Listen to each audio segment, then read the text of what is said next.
Do you ever worry that those emails that you're sending your subscribers are just becoming a part of the noise? What if there was a way that you could know that every email you send was being sent to somebody who actually wanted to get it? Now, I'm not talking about double opt in, which is a super important thing to do when you're starting your email list and getting people to subscribe. But I'm talking about after that. So, we all have those emails that we send out to our entire list. But when it comes to those specific sales emails where you're talking about a particular product, or maybe you're sending somebody a link to, I don't know, a specific YouTube video, how do you know that you're sending it to somebody that's going to be interested? So, what I'm talking about is segmenting or groups within your email provider. So, today I'm going to be showing you exactly how you set those up within the tool that I personally use, which is called Omnisend. So, stick around. Okay, so we're inside of Omnisend right now. Pardon my my low tech way of protecting the email addresses of people in here. When you're in the audience, this is where you're going to be able to find and create segments. Now, segments are great for a lot of different things. And if you're in a different tool, they may be called groups. So typically, tags is something a little bit different, but you might use tags as a filter in a segment. So think of your contact list as like the entirety, right? This is everybody that has signed up. But your segments or your groups are people with specific interests or people who have possibly taken specific actions within your emails or interacted with you in a certain way. Or maybe they came to you in a certain way. So maybe they came to you from a form on your website, or maybe they came to you from an ad you were running somewhere, and you want to send out a specific sales funnel or automation based on where they came from. That way, the emails that you're writing can speak specifically to them and not have to stay generic. Okay. So that's basically why you would use segments. So let's go ahead and take a look at segments here in Omnisend. You can see some segments that I've already created. Some of them are kind of default um, segments. None of them are automatically here, but you can, when you're creating a segment, you can choose a pre-built. So they will have kind of templates based on the filters that you would want to have for specific types of groups anyways, right? So people who have added a product to the cart but didn't place an order. So this would be great for any kind of abandoned cart segment. It would be a little bit generic though, because if you have more than one product that they might have put into their cart, you might not be able to be specific in the email about which product they had put in the cart. So there are ways to do that, to filter that down even further. But here's like the high level beginning of that kind of segment. And then you've got your active subscribers. Now there's a difference between unsubscribed and inactive.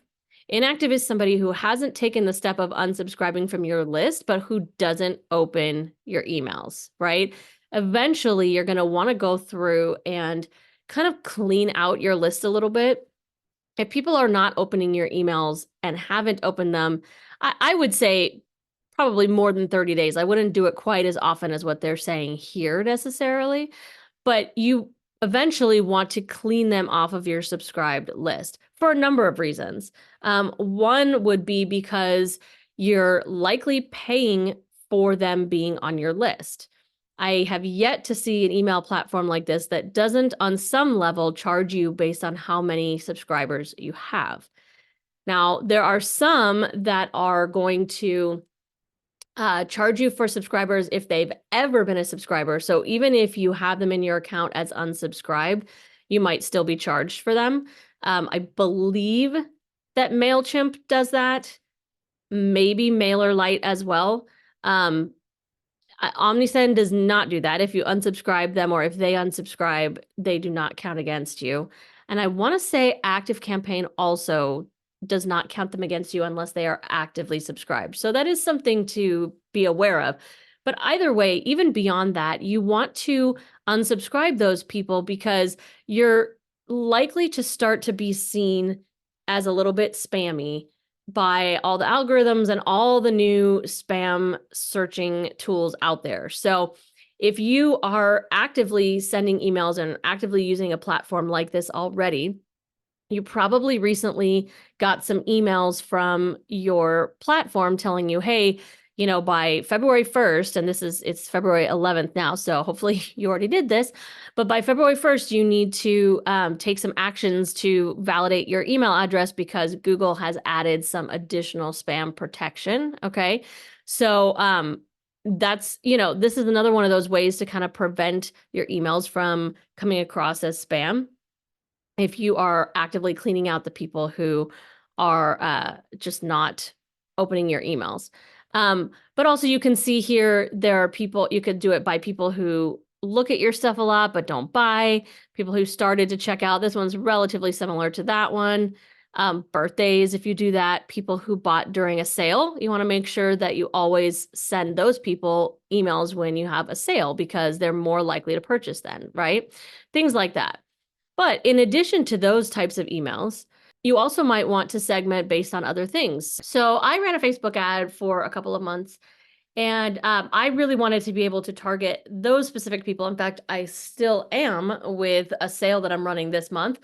But I segmented them specifically based on them having come through my Facebook ads.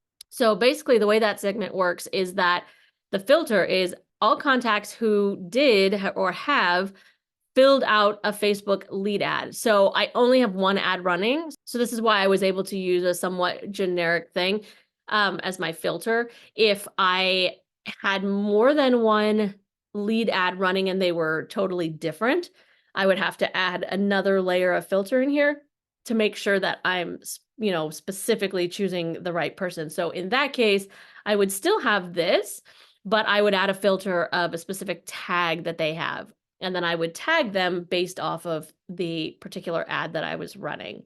So it might be my Beyond Business Survival system tag for people who came through that ad funnel, and then maybe my Tech Savvy membership to the people who came through that funnel. Does that make sense? Another thing that I wanted to do though is I wanted to be able to see, okay, are these Facebook leads any good? I mean, they go through my funnel, sure, but are they opening the emails? Are they clicking and watching the videos? How are they interacting with things? So I broke that down a little bit further and I created a warm leads Facebook ad and hot leads Facebook ad segments. So let me show you how those work. So you can see it starts with the same filter that I had before, right? That they came in through the Facebook lead ad. But for the warm ads, I just wanted to see, have they opened at least one of the emails in the funnel? Okay. I was not a very high bar on this, but that's why I'm calling them a warm lead, not a hot lead, because yeah, they've opened one email. But something that's really important to add to that is that they are still considered subscribed. So a lot of times what will happen with a lead from an ad or from an opt-in form that you've created is that they will open that first message, get whatever freebie or watch whatever webinar you've sent them to, and then immediately unsubscribe. I don't consider that a warm lead. In fact, I consider that a dead lead. So I need to make sure that those people do not get included in this segment, okay? And then to the same point, when I was doing the hot leads, again, starting with that same Facebook lead ad filled. And then in this case, beyond them just opening emails, I wanted to see who has clicked a link in the first email that I send out, which is the link to the video training, which is what they're kind of opting in for. But there's one extra piece you need to do for this, and it's the same piece. It's the same thing about being subscribed, but let me tell you why this is extra important on this type of segment. So in this segment, if they clicked to unsubscribe, that would have been considered clicked on a link in this message, right? And then they would be in my hot leads, only they would be unsubscribed. And that's not exactly what I'm going for. So I would have included this anyway, because I only want to keep subscribed contacts. That's what I'm trying to say. I only want to keep subscribed contacts in the mix here, but I absolutely have to do that in this segment because I need to make sure that I'm filtering only people who've clicked on the other link in this email, which is to actually go and watch the training.